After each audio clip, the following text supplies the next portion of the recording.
Hili-hili tulagan ay walat diri imoy nanay. Uy, andyan ka na pala. Pasensya ka na ha. Tinapos ko pa siya ang mga gawaing bahay. Nasanay na kasi ako na ganito ang sistema ko araw-araw. Ayaw kasi ng mama ko na madumi ang bahay. Ang sabi kasi nila, kapag babae ka, dapat magaling ka sa gawaing bahay. Kasi hindi ko daw kaya ang mga mabibigat na trabaho. Kaya ayun, dito na lang ako bumabawi. Messenger! Tapos yung babae ko, tignan mo itong sinasahin ko, nasusulog na.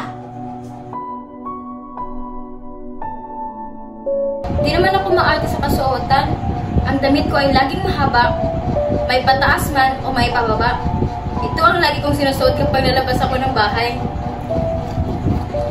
Ang sabi kasi nila, ayusin namin ang mga pananamit namin upang di mabastos. O, bakit tagal-tagal?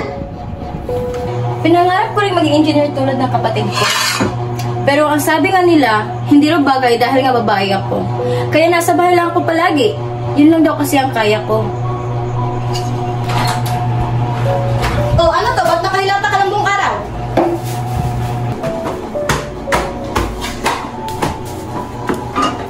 O, ano to? Ba't wala pa rin ulam? Sorry ma, hindi ko kasi malaya na gabi na. Sumakit kasi ang ulo ko.